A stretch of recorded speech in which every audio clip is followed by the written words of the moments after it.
नमस्कार दोस्तों, राधे राधे। अनु शर्मा क्लासेस में आप सबका बहुत बहुत स्वागत है। आज मैं अनु शर्मा आपके समक्ष क्या भूलूं कि याद करूं नामक आत्मकथा का जो हरिवंश दास जी ने लिखा उसकी भूमिका लेकर उपस्थित हुई हूं, जिसमें हम लोग इसको पढ़ेंगे। उससे पहले मैं आपको बता दूं कि ये हमारे यूजीसी नेट के इकाई 10 की में लगी हुई भूमिका है। क्या भूलूं कि याद करूं, है ना। इसके पहला संस्करण लगा हुआ है और इसके 4 संस्करण हैं, आप सबको पता है। क्या भूलूं क्या याद करूं, नीड़ का निर्बार, फिर बसेरे से दूर, 10 द्वार से सोपान तक, है ना। ये 4 इनकी भूमिका, 4 इनकी आत्मकथा के 4 भाग हैं। क्या नीड़ बसेरे 10, ऐसे आप याद कर सकते हैं। क्या नीड़ बसेरे 10, क्या भूलूं याद करूं, नीड़ का निर्माण, फिर बसेरे से दूर, 10 द्वार से सोपान तक। आप इसके सन जरूर याद करिएगा, कभी कभी सन भी पूछ लेता है, ठीक है। तो मैं चाहती हूँ कि आप हमारे इस चैनल पे कमेंट करें कि इन चारों जो आत्मकथा के 4 भाग हैं इनके सन क्या हैं, ठीक है।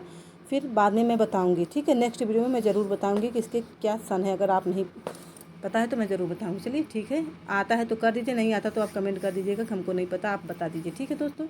चलिए देर न करते हुए हम लोग शुरू करते हैं। क्या भूलूं क्या याद करूँ डॉक्टर हरिवंश राय बच्चन जी की रचना है, यह आप सबको पता है। चलिए देखिए इसमें क्या करें, पहले संस्करण की भूमिका, ठीक है। लेखन द्वारा अपने को अभिव्यक्त करते हुए मुझे 40 वर्षों से ऊपर हो चुके हैं। तो कितना हो चुका इनको, 40 वर्ष, ठीक है। ये पॉइंट आप लोग ध्यान देते जाइएगा। ये कितनी बार पूछ चुका है कि इतने दिनों में मैं अपने हृदय पर हाथ रखकर कह सकता हूँ और कलाकार के लिए इससे बड़ी सौगंध नहीं कि मैंने कुछ भी ऐसा नहीं लिखा जो मेरे अंतर से नहीं उठा, ठीक है। यहाँ तक अगर इतना ही दे देगा तो आपको पता होना चाहिए कि यह क्या भूलूं कि याद करूँ नामक आत्मकथा की भूमिका से लिया गया, ठीक है। जो उसमें नहीं उमड़ा घुमड़ा। अनुवादों के मामले में भी यह जो आत्मचित्रण आज मैं आपके हाथों में रख रहा हूँ, इसी प्रकार के मानस मंथन का परिणाम है। जीवन की जिस पीढ़ी पर से मैं हूँ उस पर अतीत का स्मरण शायद स्वाभाविक होता है। मेरे पास औरों का मन जानने के लिए भी केवल अपने मन का पैमाना है। मुझे कई वर्षों से लग रहा था कि जब तक मैं अपने अंतर में निरंतर उठती स्मृतियों को चित्रित न कर डालूंगा तब तक मेरा मन शांत नहीं होगा।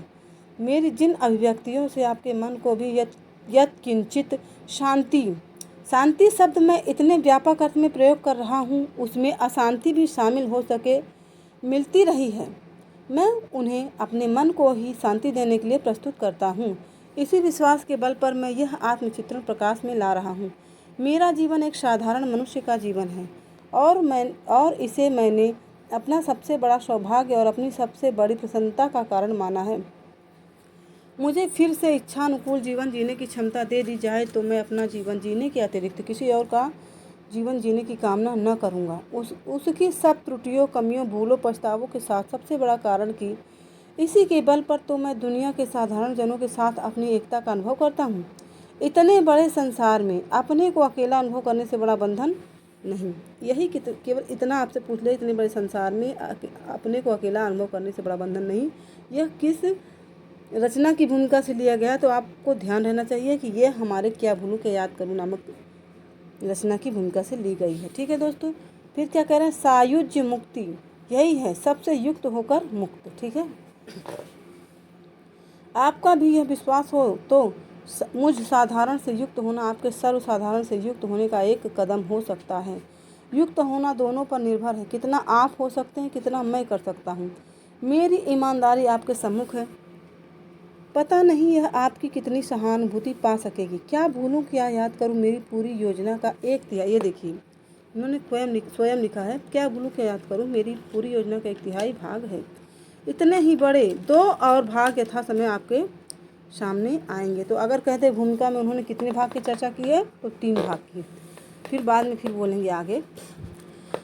नीड़ का निर्माण, फिर और देखिए पहले दूसरे का नाम बताए हैं, नीड़ का निर्माण, फिर क्या बोले हैं, क्या बोले हैं आप लोग ध्यान से देखिए। नीड़ का निर्माण, फिर और जीवन की आपाधापी में। तो तीसरे आत्मकथा का नाम इन्होंने क्या लिया था, जीवन की आपाधापी में, जो आगे चल के क्या हो गया, बसेरे से दूर।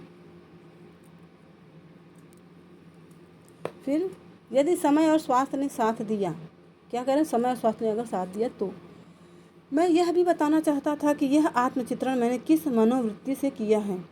पर जिन शब्दों में उसे मैं बता सकता था उनसे कहीं अधिक समर्थ और सशक्त शब्दों में आज से लगभग 400 वर्ष पूर्व, कितने साल पूर्व, 400 वर्ष पूर्व फ्रांस का एक महान लेखक, देखिए मानतेन की जिक्र इन्होंने अपनी भूमिका में किया है। मानतेन ने अपने आत्मचित्रण करते समय उसे व्यक्त कर चुका है। जब जब मैंने इस आत्मचित्रण के लिए लेखनी उठाई है तब तब मैंने उसे स्वस्थ वाचन की श्रद्धा से पढ़ लिया है, मतलब अपनी खुद की इच्छा से। और आपसे यह प्रार्थना करना चाहूँगा कि जब जब आप इस आत्मचित्रण को पढ़ें आप उसे भी पढ़ लें।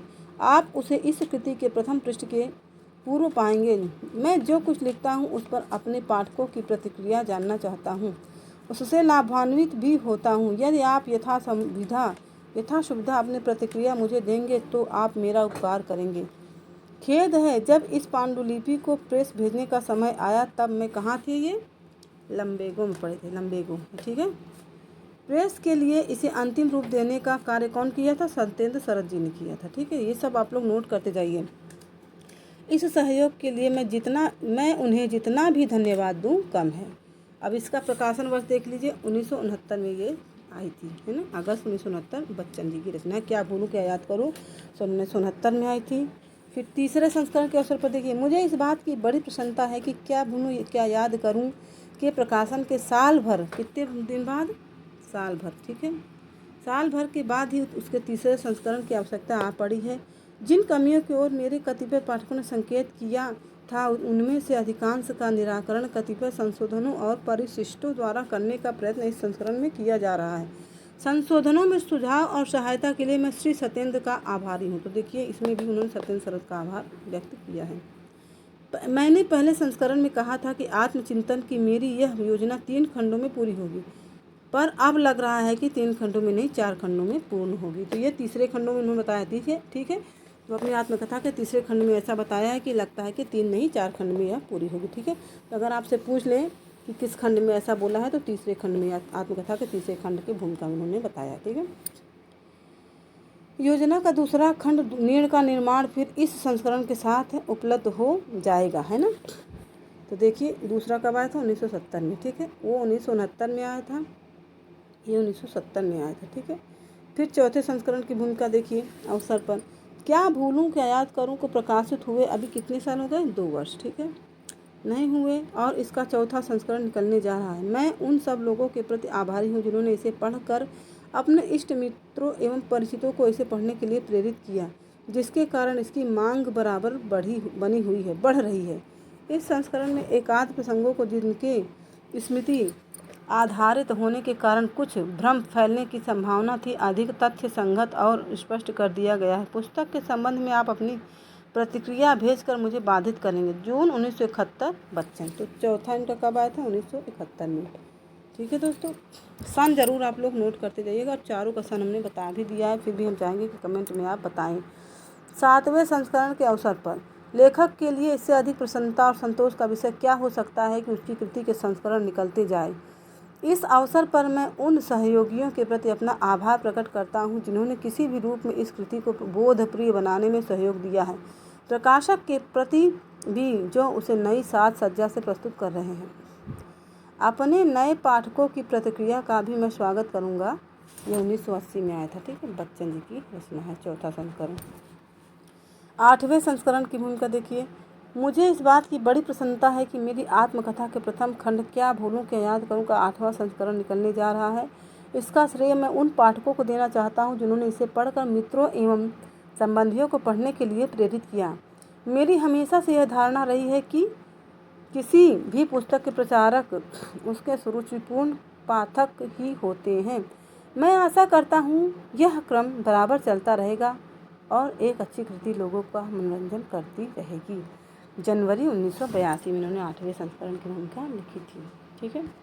अब बच्चन ने इसको कहा। अब ये देखिए, ये मानतेन के कथन हैं, ये कथन मानतेन के हैं, ठीक है। आप चलिए पढ़ते हैं। पाठकों, यह किताब ईमानदारी के साथ लिखी गई है। मैं आपको पहले ही आगाह कर दूं कि इसके लिखने में मेरा एकमात्र लक्ष्य घरेलू अथवा निजी रहा है। इसके द्वारा पद सेवा अथवा आत्मश्लाघा का कोई विचार मेरे मन में नहीं है। ऐसा ध्येय मेरी क्षमता से परे है। इसे मैंने अपने संबंधियों तथा मित्रों के व्यक्तिगत उपयोग के लिए तैयार किया है। कि जब मैं न रहूं और ऐसी घड़ी दूर नहीं है तब वे इन पृष्ठों से मेरे गुण स्वभाव के कुछ चिन्ह संचित कर सकें और इस प्रकार जिस रूप में उन्होंने मुझे जीवन में जाना है उससे अधिक सच्चे और सजीव रूप में वे अपनी स्मृति में रख सकें। अगर मैं दुनिया से किसी पुरस्कार का तलबगार होता तो मैं अपने आप को और अच्छी तरह सजाता बजाता और अधिक ध्यान से रंग चुनकर उसके सामने पेश करता। मैं चाहता हूँ कि लोग मुझे मेरे सरल स्वाभाविक और साधारण स्वरूप में देख सकें, सहज निष्प्रयास प्रस्तुत, क्योंकि मुझे अपना ही तो चित्रण करना है। मैं अपने गुण दोष जग जीवन के सम्मुख रखने जा रहा हूँ, पर ऐसी स्वाभाविक शैली में जो लोकशील से मर्यादित हो। यदि मेरा जन्म उन जातियों में हुआ होता जो आज भी प्राकृतिक नियमों की मूलभूत स्वच्छंदता का सुखद उपयोग करती हैं, तो मैं आपको विश्वास दिलाता हूँ कि मैं बड़े आनंद से अपने आप को आपाद मस्तक एकदम नग्न उपस्थित कर देता। इस प्रकार पाठकों, मैं स्वयं अपनी पुस्तक का विषय हूँ और मैं कोई वजह नहीं देखता कि आप अपनी फुर्सत की घड़ियाँ ऐसे नगण्य और निरर्थक विषय पर सर्फ करें। इसलिए मानतेन की विदा स्वीकार करें। फिर क्या 1 मार्च 1580। ठीक है दोस्तों, तो यह रही क्या भूलूं क्या याद करूं नामक कृति की भूमिका। आपको हमारा यह प्रयास कैसा लगा कृपया कमेंट में ज़रूर बताएं। राधे राधे दोस्तों।